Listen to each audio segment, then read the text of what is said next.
What's up, everyone?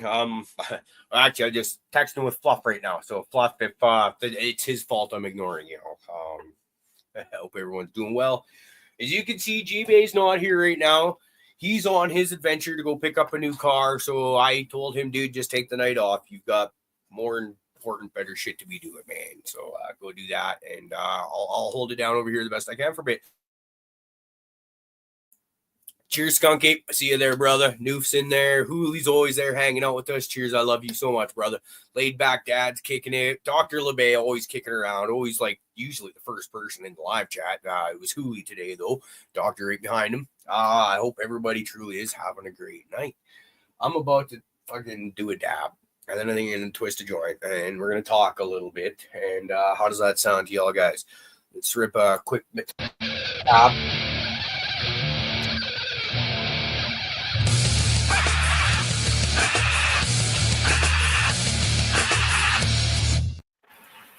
Hell to the Yizza. Hell to the Yizza. So, got nothing super exciting going around here today, but tomorrow is road trip day. I've actually been sick as shit for the last couple days, so I think we're finally on kind of the downhill slide from that and feeling a little better. Tomorrow is a road trip. We're throwing the whole family in the car. Well, not the whole family, the stepdaughter. She'll be in... she's in Hinton doing school stuff where she kind of lives most of the year. But we're going to pick up my stepson from the marriage, my failed marriage. I don't get to spend much time with him. And Ashley and Abigail and I, we're going to hop in the car with him, head down to Penticton, BC, where Killswitch Engage is playing with Kubla Khan. I think it's Fit for a King and Frozen Soul. So I'm fucking really excited for that. Y'all know me. I got the concert addiction, and that's like my number one favorite thing to do in the world. I'll take concerts over sex. I straight up, man. You give me the option, concert, sex, and yeah, that's. But of course, sex lasts like what 6-7 seconds. In a concert, you got like good fucking 2-3 hours typically at least. So maybe that's where I'm at on that one. Cheers, y'all. Gabby Hayes, I see you. This one's for you. You got the right name at the right time, and I fucking see you in your sport as regular. I appreciate that. As I cough into your guys' ears and get a little gross with that. Yeah, I see that one there, Jay. Fuck Killswitch, yes, this will be a good show. This was one of my Christmas presents for the daughter, her brother. We actually meant to bring my stepdaughter from the previous marriage as well. She was going to come hang out with us too, but we took her to a metal show. It was like her second concert ever, her first metal show. The first one was like Shaggy and TLC, and we were nosebleed as fuck on that show. Second one was Opal and Sky and Augur, a local metal show in Kamloops, where the stage is actually not even knee high, like maybe halfway up to your knees, just a quick little wooden platform for the stand on. And just crowd was going nuts. As soon as the fucking moshing and stuff started, you could see Lena is just like, oh my God, like what the fuck's going on? And a little bit freaked out. And so I talked to her mom about it afterwards. I was like, listen, if we like, That was a small show, and I know from experience that once Frozen Soul hits the stage, things are gonna go absolutely batshit. And we the whole reason to go to shows is you want everybody to have a good time, especially young kids if you're getting them into that. And to be honest, the first time Abigail saw Frozen Soul, the fucking crowd scared the shit out of her so badly that she made it through the show. As soon as they were off the stage, she was in tears. She buried her face into Ashley's chest, like that. Just like, here come the waterworks. And which we didn't realize it had her that freaked out. But what it was is, so Frozen Soul opened up for, who was it, like Obituary, Cannibal Corpse, and Amon Amarth that show. Like, you got 3 major fucking heavy-hitting death metal bands there. And they had the biggest, craziest pit of the night. And it wasn't even close. Like, not even. The singer's some big overweight dude, and just like he spends the whole time, 20, 25 minutes, whatever, just working that crowd into a frenzy. You got stage divers, crowd surfers, coming over, top steady. And we had just seen Ice Cube like 2 or 3 days before this, we got up to the front for Ice Cube as well.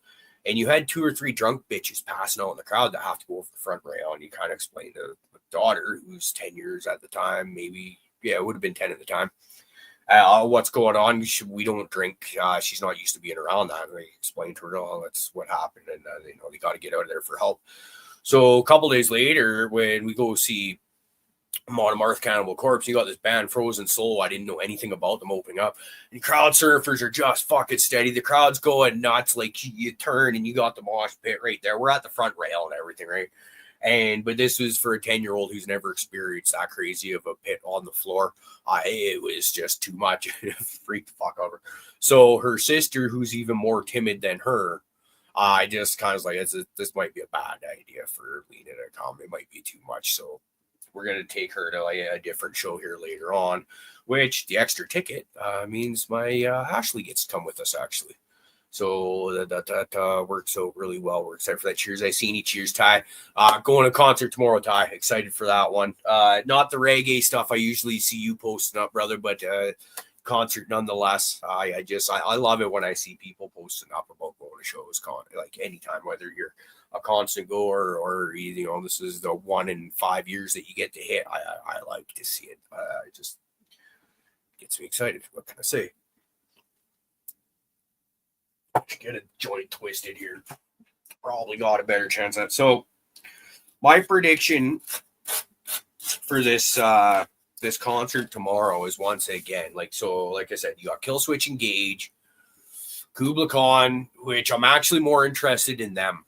They got like that new NYC hardcore style sound to them, like hard, where it's just like endless breakdown after endless breakdown and like some heavy growled vocals. And I just I fucking dig that shit. Whereas Killswitch Engage, I don't doubt that they're gonna kill it. I've never been a huge fan of them. Their album Disarm the Descent is a damn near a perfect album in my opinion. It's one of the last few great albums to come out, and that album was like 12 years ago, I think. I want to say 12 years ago that album came out. I remember I was actually rocking that steady when I met my ex-wife, the mother of my kid. So I went up really hard at that time. So, and she's 11 just as a week or two ago. So yeah, that sounds about right. They're gonna kill it, but I think Kubla Khan, I got an interest in them. I don't know anything really about Fit for a King. I think I heard a part of one of their songs off of satellite radio at one point in time, and it sounded pretty heavy breakdown-ish. I dig that. Like I said, Frozen Soul, honestly, man, I am not a huge fan of their album music. It's just generic death metal to me. It doesn't really do much. It's not bad, but it's all just at a certain level. Most death metal just kind of sounds the same to me. I actually disagree with that, Cole.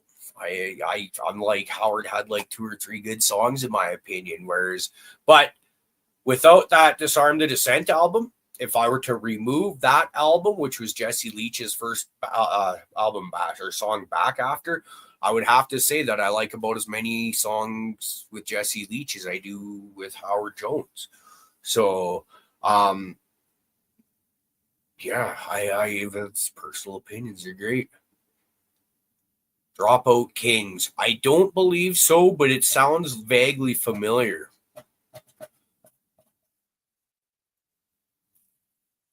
If you're telling me there's something I should check out, I will definitely check them out. Like I said, it's going to take us, I'd say, about 5 hours to drive to where we're going. Maybe even longer because we got to take a bit of a detour way to get around there.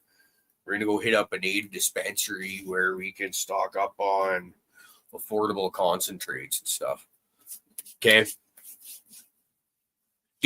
Ty, do me a favor. Shoot me a DM and just hit me up with the Dropout Kings because I don't like there's a good chance I'm going to ADHD. As soon as we move on to the next thing in the conversation, I'll forget about it. And I don't want to forget because I'm always looking for new music, man. I used to be the guy growing through high school. This is pre-internet era, where like Revolver, actually Revolver wasn't even out quite yet when I first started, but he had like Metal Edge magazine, Circus magazine, Hit Parader, shit like that. That was kind of my jam. I was always reading that. I always knew about up and coming metal bands, particularly before anyone else had ever, ever even heard about them. And I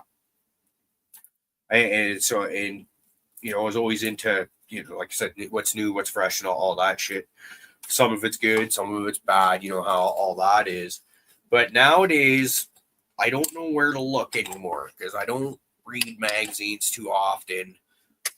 And I've actually started hearing a lot of bands that it's fucking Spirit Box, Canadian metal band, and I've heard 2 or 3 of their songs before. I know they just released a new one, Tsunami Sea. I just heard one of their songs downstairs. Had YouTube music playing on, just whatever, and this is the song it throws on. I'm like, fuck, man, these guys are heavy as shit. I fucking love it. They're so badass. Entheos, fucking another great band. They've actually been around for quite a while. But like Cheney Crab, another female fronted band, actually they are. She might be my favorite vocalist of the last quite a while. I love what she does. It's great. Hold on, I got a cough. You don't want to hear it.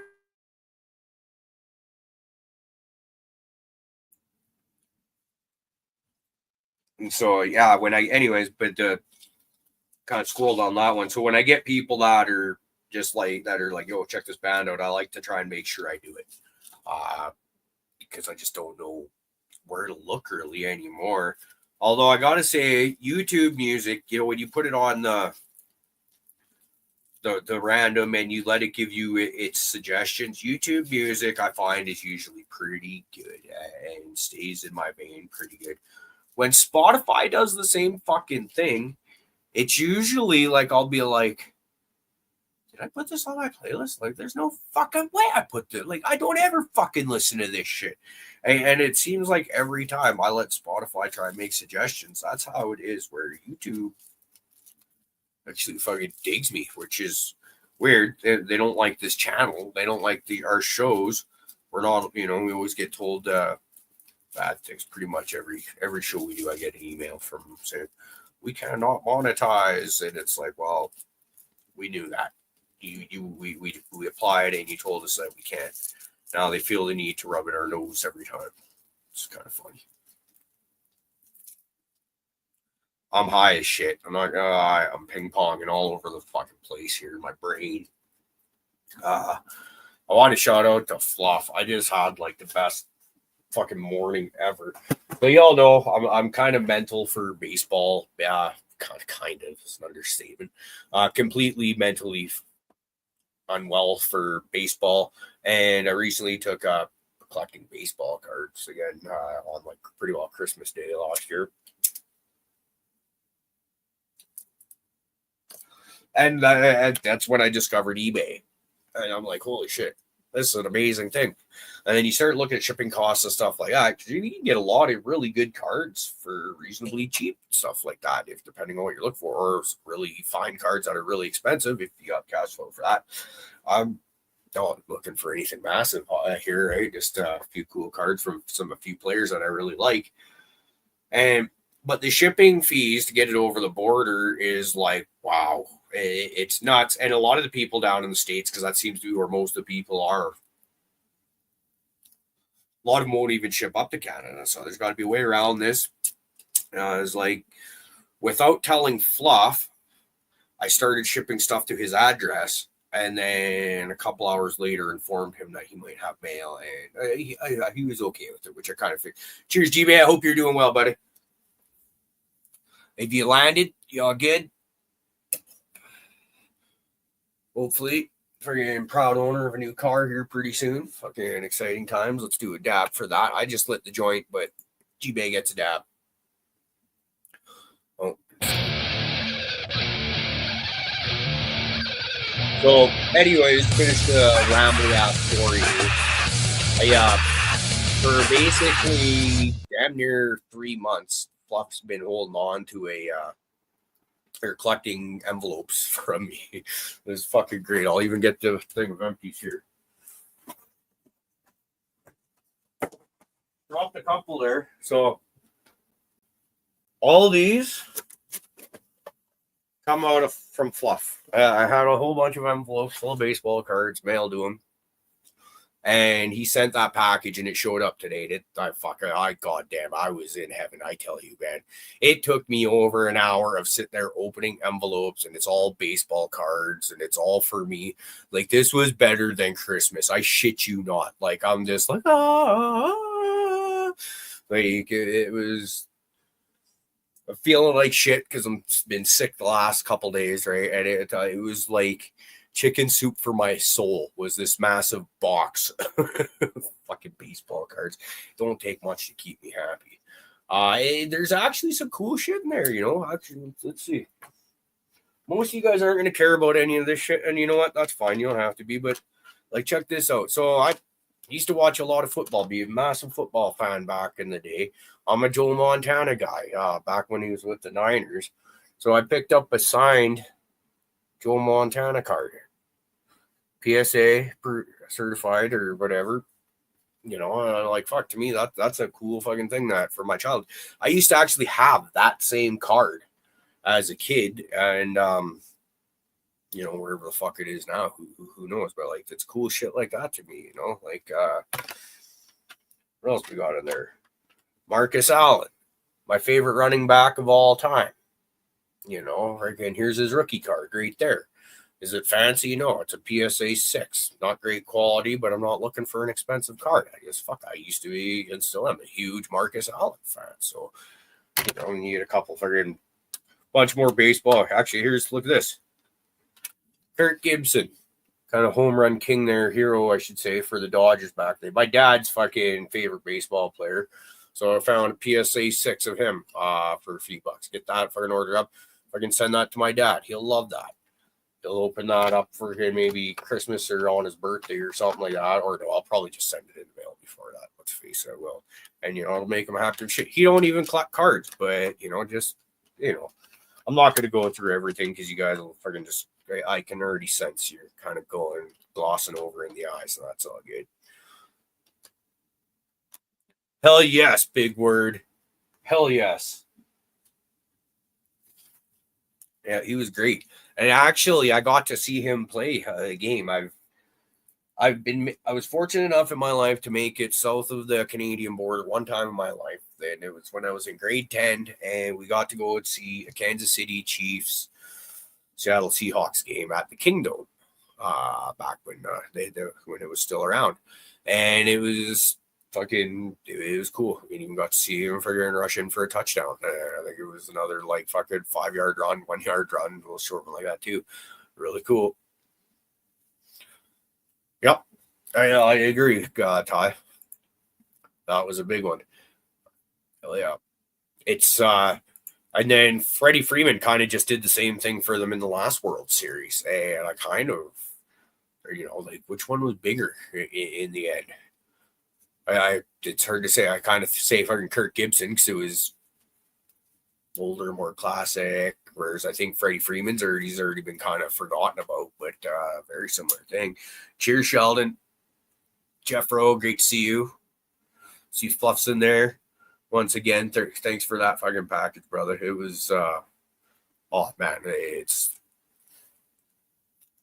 was like, yeah, it was great. Feeling like a little fucking kid, just all gleeful as shit, fucking standing there, just ripping envelope after envelope after envelope. Here's a couple other ones. So, Blue Jays fan, massive Blue Jays fan. Y'all know that. So, got a few other signed cards other than that Montana there. So, here's an Elvis Martinez. He's like one of our top couple prospects there. Got Trey Savage. He was our number 1 draft pick last year. He'll be up in the next year or two. And we got a couple Arjun Namalas. He is our number 1 prospect right now. So fuck yeah. Now, these ones have the ability to, if say like Arjun Namala, our number 1 prospect, is, you know, these are like lottery tickets, really, right? None of those will ever be super valuable, We're talking about the tens into maybe a little over $100 kind of thing, most likely. Now, but if Arjun Damala goes off and ends up just being an absolute freaking killer at his position, then you do have the, maybe I paid tens of dollars for cards that'll, go way up. It's cool. More than anything though, it's Blue Jays, dude. It's sure it'd be cool to have nice, valuable cards, but I'm just a fucking huge fan of the Blue Jays, and I like to collect their players. One day maybe we got another YouTube channel that we very rarely ever put anything on, like a couple times a year tops. Have great intentions for it stuff, but I was thinking about maybe put more baseball content, stuff like that on there, more of the music content. A bunch of the music content that's actually been streamed on here has actually been put on there even before we start streaming it on here, just because we can. So, maybe we'll do something like that. It'd be fun. Be fun. Cheers, Red. See you there. Operation Annihilation. Turpopotamus.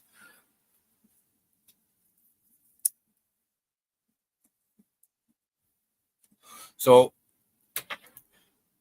I've purposely been avoiding it. I'm hoping a bunch of you guys have been like, what's that fucking hanging out in front of you? I've been trying not to read too much into the chat because then I'll just, how it is.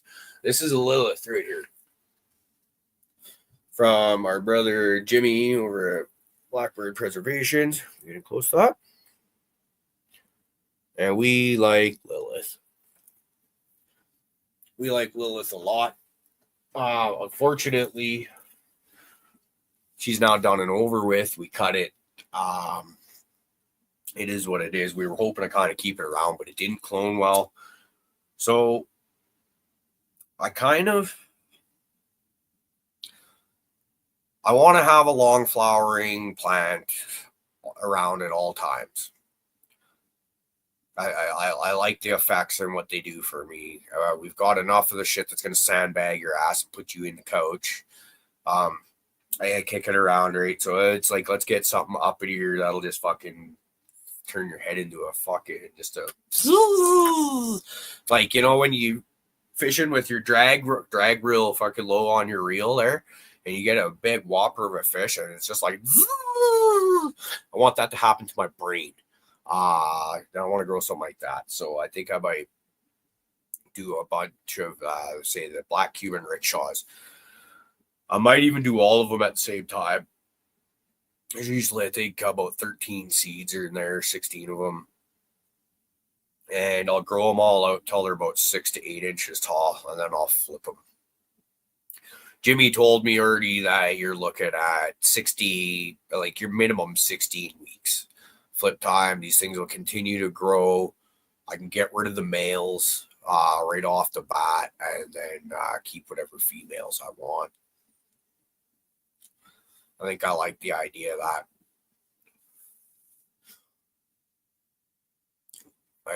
That could be one, because I've had those seeds since last summer, and I've been wanting to run through a bunch of his stuff, and I've been looking for the excuse to run those black Cubans just because I like the idea of it. And yeah.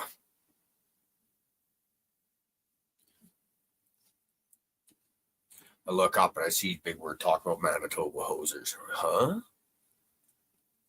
What?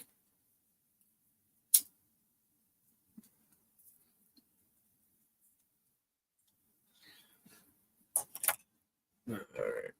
Let's rip another fucking dab for all.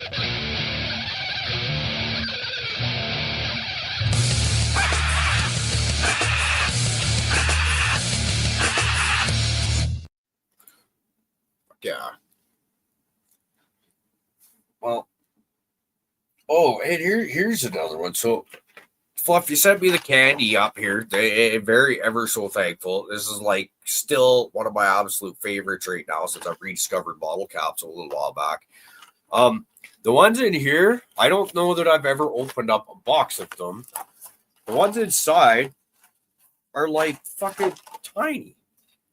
Fucking tiny compared to the other ones that I'm used to by like almost half, I would think. And you know what? The little ones taste better. I am fucking sure of that. As a guy who, it doesn't matter if you're a guy, you can be a chick or whatever, but as someone who is an expert on bottle caps, because I buy them by about a half a dozen packs at a time and I'll eat 3 or 4 of them in one go, I know what the fucking things taste like. I promise you. And I think these ones are honestly better tasting than the ones in the package, in the rolls. Science of my tummy proves this.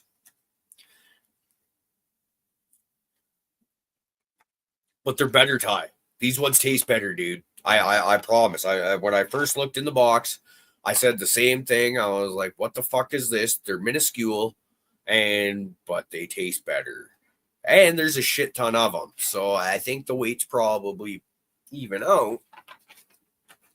Like I said, man, my tummy doesn't lie.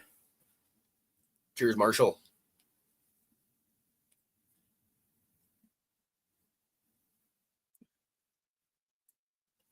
That could be it. That'd make sense. That's like the MSG and shit like that. Like, who the fuck wants Chinese food without MSG in it? Like, that's the good stuff. No, I want the heart clogger. Oh, it's the heart clogger special on that one. Let's face it. Who's going to the Chinese food buffet to get healthy? Cheers, Mr. Greenfingers. Hope you're doing well.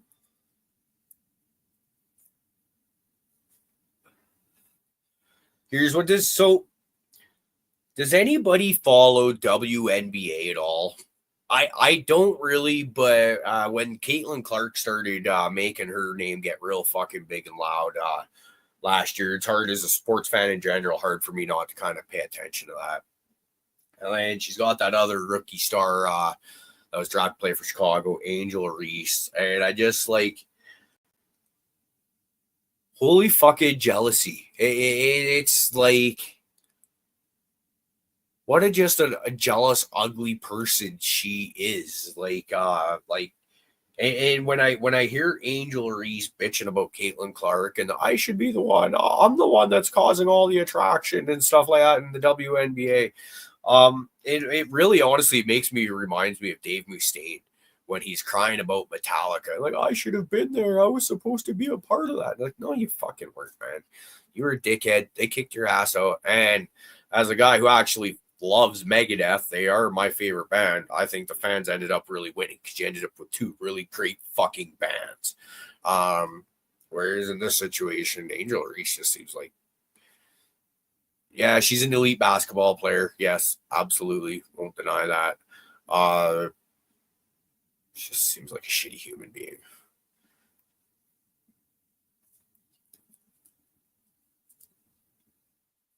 Cheers, Galaxy. Hope you're doing well.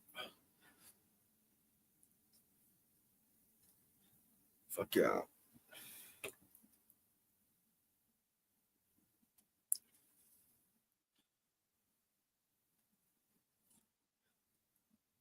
Yeah.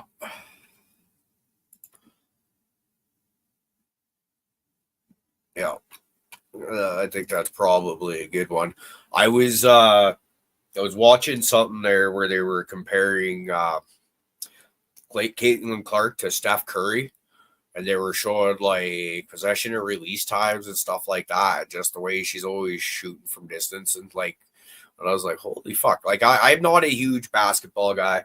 I'm more like a basketball highlights kind of person. The year that the Raptors won the NBA championship there, I became a very fair weather watcher because in the off season, like I'd never even heard of Kawhi Leonard before. And then there was all this talk about he was going to be traded to the Lakers and go win one with fucking LeBron.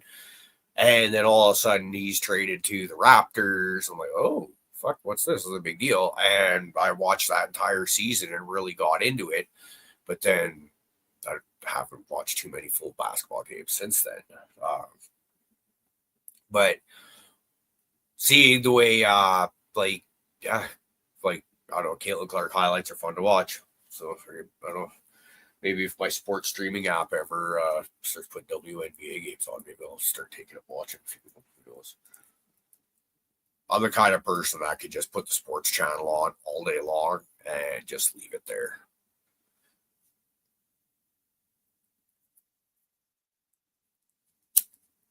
Oh yeah, shout out Kawhi.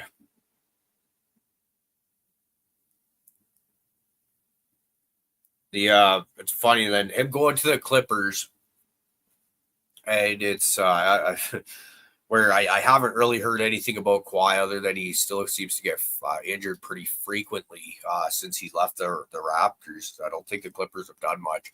Just recently, I saw a meme from Charles Barkley, who, actually as a player, I fucking didn't like him because used to watch and pay a bit of attention to basketball back in that day. We had like Charles Barkley, Magic Johnson before he got AIDS and retired, Michael Jordan, Scottie Pippen, Dennis Rodman, all those cats, Larry Bird, back at the end of his career.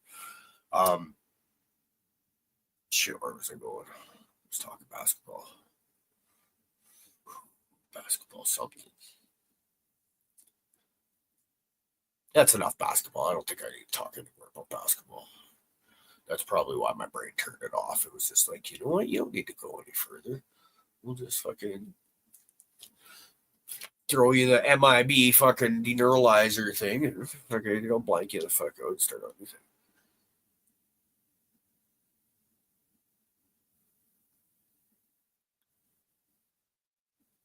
I'm just reading who's comment there. Sorry. See, live chats, it's dangerous. It's dangerous. So yeah, I'm beyond excited. Tomorrow's concert night. You guys know how what is for us.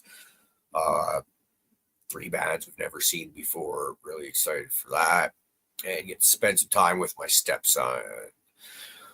I think since me and his mom broke up just over 4 years ago, so it's the 3rd time I've hung out, been able to hang out with him. I think. When we went to go see Opal and Sky in Kamloops back in January, that was the first time I'd had my daughter and the 2 stepkids all of us together in just about 4 years. It would have been March 8th of this year. Would have been the 4-year anniversary of the last time I'd had all 4 of us together. It's little things in life that you don't really think about. You don't know what you got till it's gone, sort of thing. I definitely took a lot of aspects of that life for granted, and then the main reason I wasn't able to see the 2 stepkids after it split up was because I wasn't allowed until the divorce was finalized and stuff like that, because her mom, or their mom, I should say, and so it was just like that, and then it hurts, and it's hard to not get close, be able to be around them. And then after a couple of years, you kind of just, it is what it is. And, you just kind of get used to that. And then when you are allowed to kind of see them and be around them again, it's just like, it feels good. It feels really good. Cheers, Mike. Great to see you, brother. Hope you're doing well. Great to see you there, Todd Wilson. I see you there. Fuck, Jason's in the house. Fuck yeah. Oh. Oh, fuck yeah. I dig that. It's a good name for it.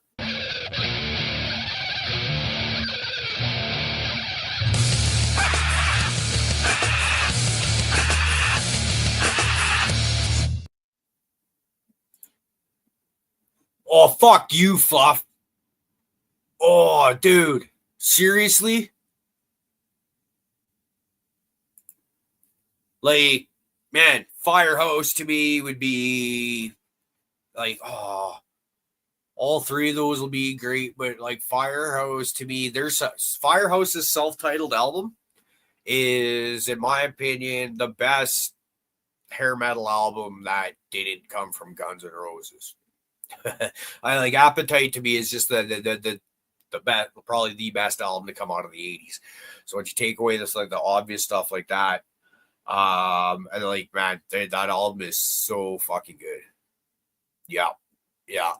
Damn, I wonder if that tour would come up here. Anyways, I've heard Twisted Sisters talking about getting back together. Apparently, they've received offers they can't refuse. So that's one that I would definitely go and see. Shit.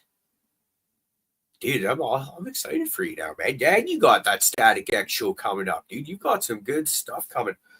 I I think G-Bay mentioned Cypress Hill there on Tuesday night, and I've been looking into it, and I think it's May 2nd or 3rd. I believe it's the first Friday in May. But I think we're gonna go see Cypress Hill in Calgary. There's I owe her a Christmas present still because I bought us tickets for Theory of a Dead Man's acoustic show in Port Coquitlam. And then when I was working out of town, I think it was end of last month or beginning of this month, we ended up missing it because I was out of town working, like 10-hour drive away. So it is what it is. So to make it up for, it's like we'll wait until there's another show where it's like fuck yeah, and then we'll go for it. And once G-Bay fucking mentioned Cypress Hill, and I already knew they were coming out as far to Alberta, and never really thought about it because it just now I'm like, yeah, that's the perfect trip for me and the old lady, because that's the one where it's warm enough that we're just gonna fold the back seats down in the car and go fucking car camping. We're gonna sleep in there and we'll go watch the show. It'd be badass if Colton and his old lady could come too, meet up there, and like that'd be like the quintessential fuck yeah trip for, because we like to smoke a lot of weed when we travel. Okay, good time, smoke a lot of weed there. Come into the venue. It's at the Grey Eagle, which is one of my absolute favorite venues. It's really easy to find. It's on like the side of the freeway pretty well. And there's lots of parking, easy in, easy out, and you just get going and go. It's freaking awesome. Yeah, fuck yeah. So anyone that wants to go see, that's going to be in the Calgary or interested in going anywhere near Calgary, like I said, I think it's May 3rd. Let's go. Let's go watch Cypress Hill and just get effed up. Hell yes. Cheers, Joel Scott. Great to see you, brother.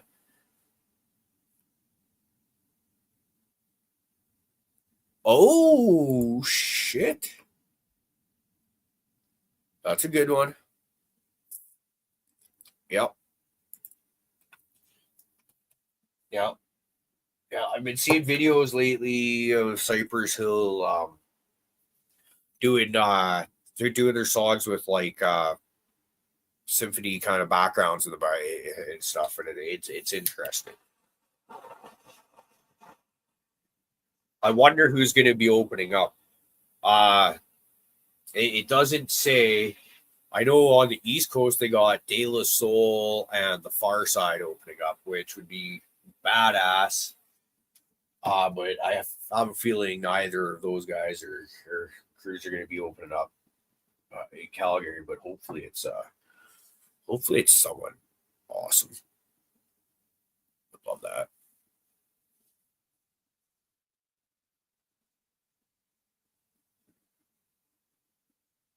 Oh, cool. Ice Cube on the Green Show today. He's fun. We saw him. I think that was about a year ago too. Maybe a year ago in April. That was cool. So she was just talking about that. We had a bunch of drunk bitches fucking pass it out like before the show even started, and how to get passed over the handrail.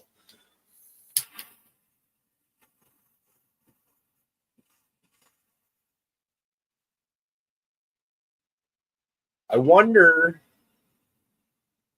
So my stepson that I'm going to be bringing to this show, 16. Apparently, he's mentioned to his sister, my daughter Abigail, that he might be interested in going into a mosh pit. Now, my intention every time I get floor tickets is to get up to the front rail because, hey, my daughter's short. She can't see unless she's up to the front. So it's just best to do that. And if you've got short kids with you, it's easy to get up to the front. I fucking encourage everybody, man. Like, if you're going to go to a show, get floor tickets, get your kid up to the front because, A, they're going to have one amazing time. A lot of the times when band members see young kids at the front, they will go out of their way to make sure they get guitar picks or drumsticks or maybe a set list or something. It's a lot of y'all have seen the sheer amount of souvenirs Abigail's managed to fucking secure. I think she's got some like 6 drumsticks, probably about 15 guitar picks, worn wristband, sweat cuff or whatever from James Hetfield, signed shirt from Mopal and Sky, like fuck, she cleans up. Oh, gotta reheat. Reheat. I'm busy talking when I could be dabbing. Friday movies are great. Yep. Apparently they're working on the last one right now.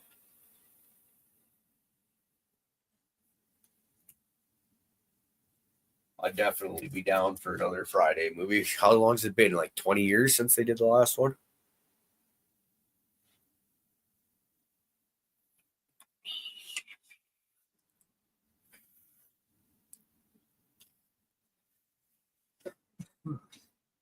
Wow. Ah.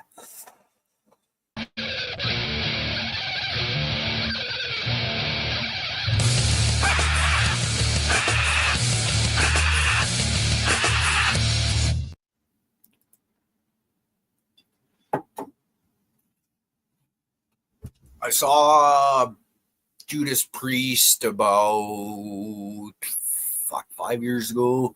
It was just before COVID. I think the year before, so maybe like 19 or something like that. I was so unimpressed. Like, they sounded good, like really good.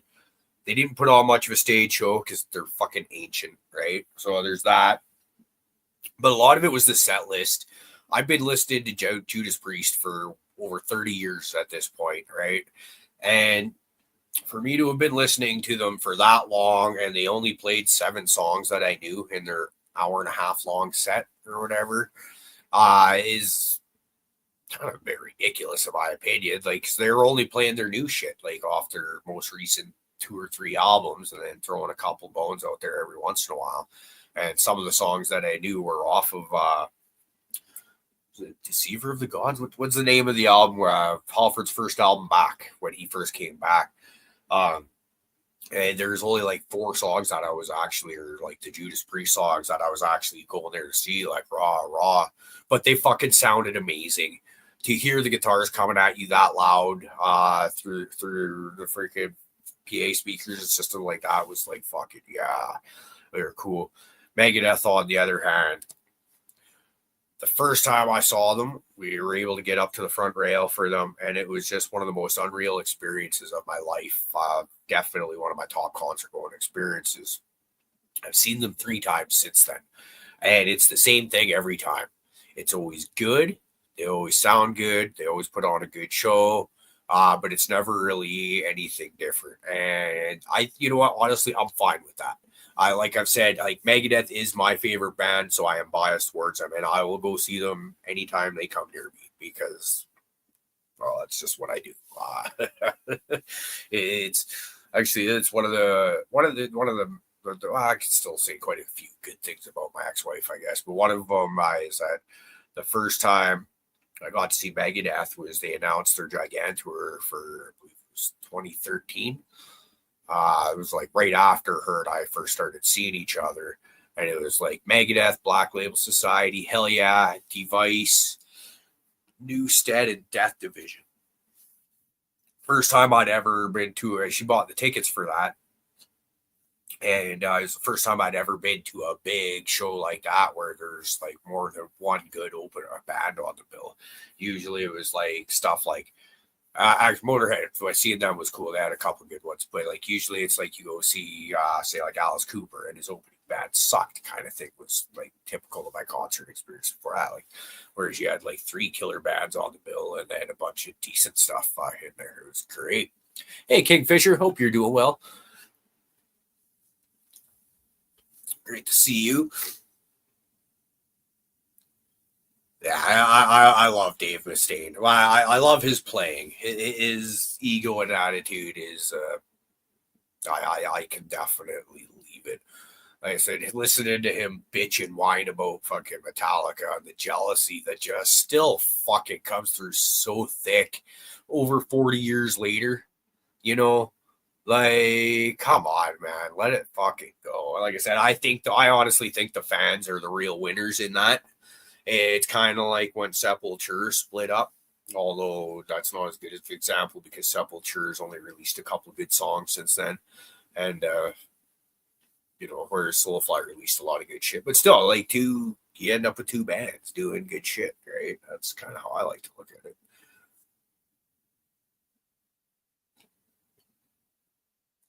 What's going on, Agnes? Cheers, brother. Fuck, it's looking like I might just about damn near have pulled off this whole show. I wonder what the hell I could babble about for another 15 minutes. Her eyes was great. Her eyes was great. I love the old school Sepultura. You know what?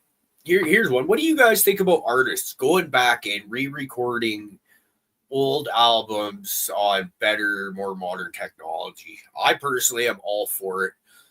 For a good example of that is Exodus, their album Bonded by Blood.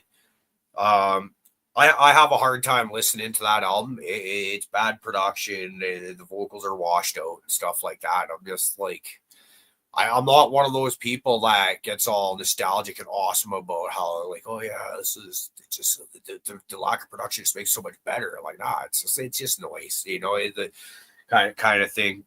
Whereas when they re-recorded it, I think it was Let There Be Blood with Rob Dukes on vocals.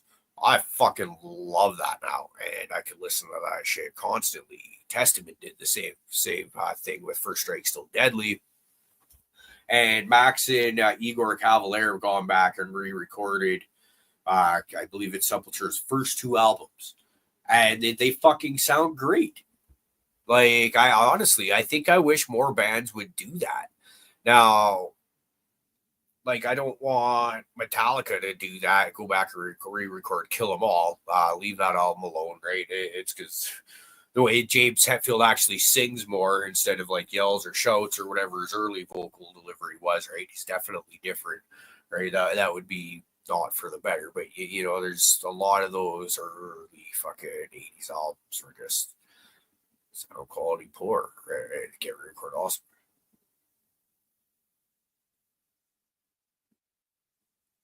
Huh. That's interesting, Kingfisher. So is that like she had all her stuff recorded and they someone else had like own publishing or something like that, and then she went redid it all herself, kind of thing? I think I follow, but I'm not sure. I'm high. I'm high. I'll just be honest. Okay, awesome. Thank you. Yeah. That's hey, if the music industry seems to be a really tough thing and is getting more so lately now that album sales aren't really a thing anymore. I'm all for artists being able to make their fucking money. They bring a lot of people a lot of joy. I got nothing against Taylor Swift as she's not. I don't listen to her music. It's not my thing. I got nothing against her being out there doing her thing though. She brings a lot of happiness to a lot of people, and I've heard from a lot of people that don't like her music that have taken their kids to the show, for example. That say, yeah, it's probably the best concert I've ever been to, even though I don't like her music. So it's um, and where she yeah, if I think if more bands could retain music rights and stuff like that, it would just be better. Because it's Spotify sucks for them. For us as the fans, it fucking rules. It was for most of my life, right? I used to buy CDs constantly up until 4 years ago, I guess, when I took over the car that I have now. It doesn't have a CD player in it, right? It's just all Bluetooth and it run like that. It's modern vehicles, I guess. So that if it doesn't play CDs, there's no real reason to buy CDs. I'll be like go into the gas station, pay for gas, look at the CD rack, find fuck cool Bob Seger, I'll buy that. You know, I don't have that ability, right? So like Spotify fucking rules. For me, I pay used to think CDs on average most of my life probably about $20 a pop. I pay less than that, and sometimes I'll buy a lot of CDs in a month, depending on what I find, what I come across. I got a massive CD collection, and now it's $20 a month, not even, and I have access to any music, just about any music that I want. It's fucking amazing. I love it. But it sucks for the artists. But the trade off to that is, though, more people have access to their music. Thinking of, like, yeah, you think, or you hear a new band that you've just heard about, and now you can go and research their back catalog, and you're like, oh fuck. Or the one that I fucking hate is, band puts out a CD, you go out and get that CD because or you like the band or whatever, and there's like only like one or two good songs on the whole thing. And you're just like, fuck, that was a waste of money. Or sometimes you really dud out and like there isn't even a single good song on the fucking CD. And it's like, ugh, damn, I just wasted money on that. So it's, but now that you got like Spotify and all those, it's fucking awesome. It's awesome. Love it. Cheers, Thunder Dan. How you doing, brother? Feel like my sinuses are starting to fill up. It's been freaking gross the last 3 days or whatever. It's like you feel all this just plugged right the fuck up, and it builds and it builds and it builds. And it's like all of a sudden it cracks open, like somebody just installed this faucet in the middle of my face, and it just floods. It's fuck.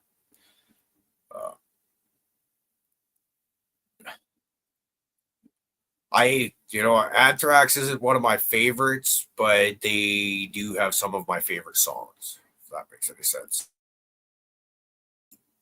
Songs like the song Only, I freaking absolutely love that song, man. John Bush era Anthrax to me is freaking amazing. But they're one of those bands where I don't think they have any albums where I'm like, yeah, that whole fucking thing is just ripping front to back. It's more of each album has a couple good songs.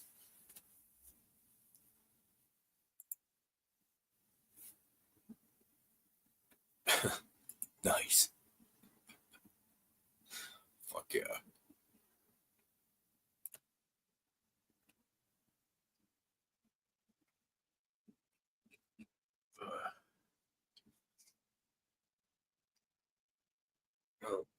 Maybe I'll do one more dab for the road.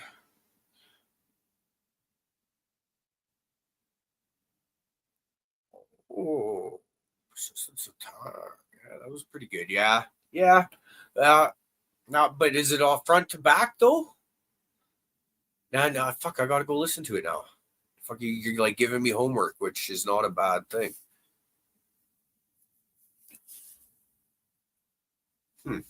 Good, great live band. I've had the pleasure of seeing them twice, which is great. One of my all-time favorite pictures ever was taken at an Anthrax show, but I think it was during the Exodus set where I saw Exodus, Black Label Society, and Anthrax. And my daughter was wearing it's actually her brother's leather metal vest. So we're gonna backstory and ramble and forget the point I was going on. When I got married, it was in my battle vest.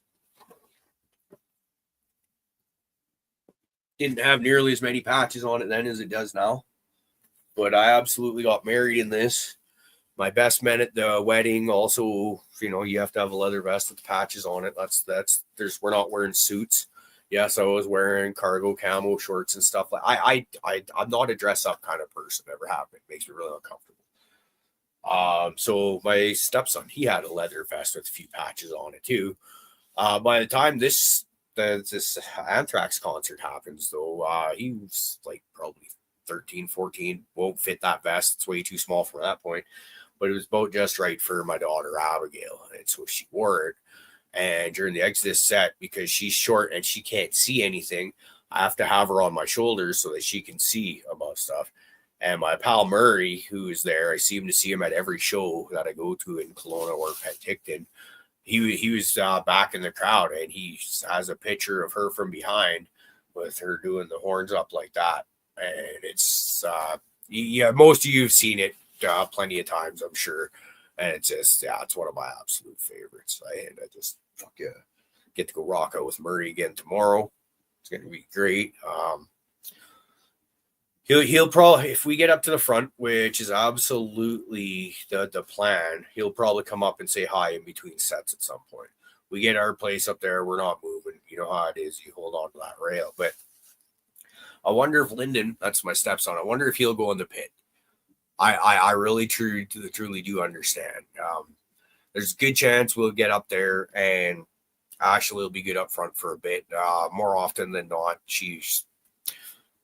I think she gets social anxiety, has personal space issues. So after a while, I think the crush of up front just gets to be a bit too much. So good chance she'll want to go out back and just gets a little bit more freedom. Maybe even go outside and smoke a joint or something like that, because I think they still let you outside to smoke in Penticton, which is awesome. I think pretty much all venues should let you do that.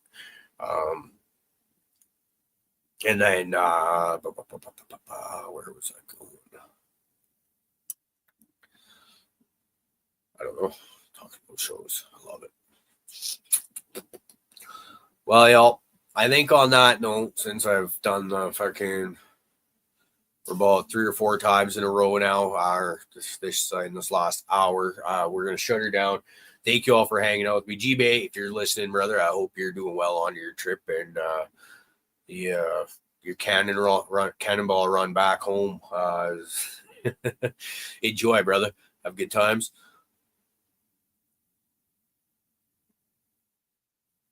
Tool is great. Oh yeah, thank you, Big Word. You reminded me. Tool was great when we went and saw them.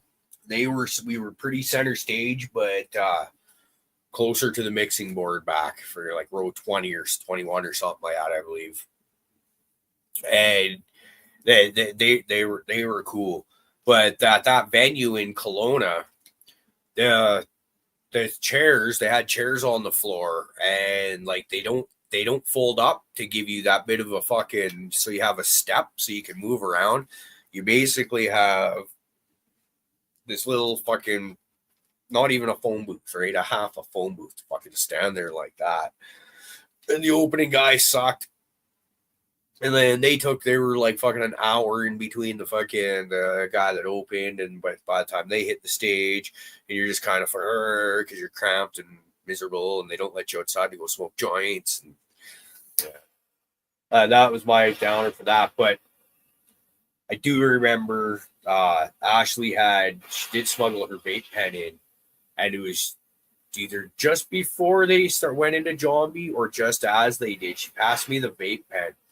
And I took like 3 or 4 real big hauls off it, just like, oh yeah, let's do this. And then all of a sudden it was during that song that the lasers start going. I'm just like, oh fuck yeah, this was a good idea.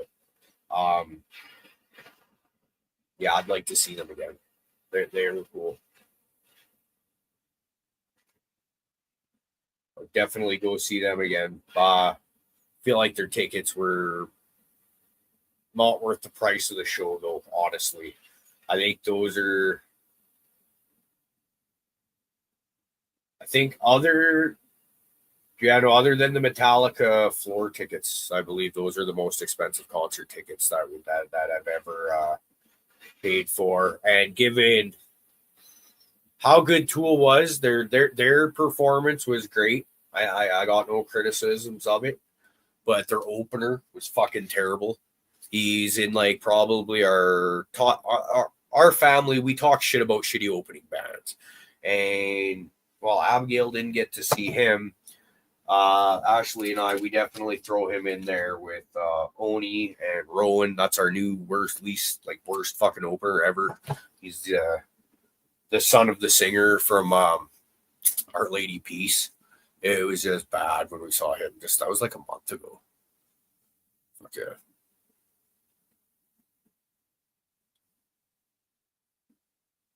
Dude, it's a struggle, Jay.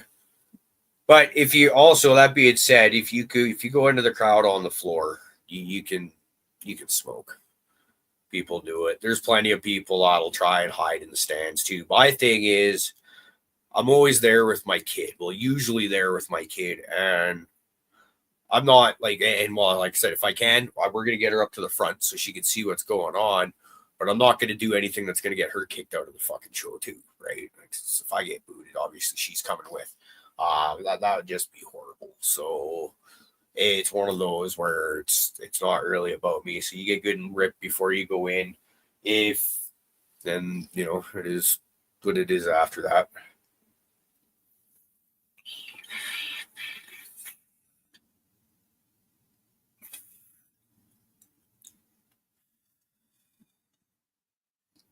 Well, yeah. Ugh.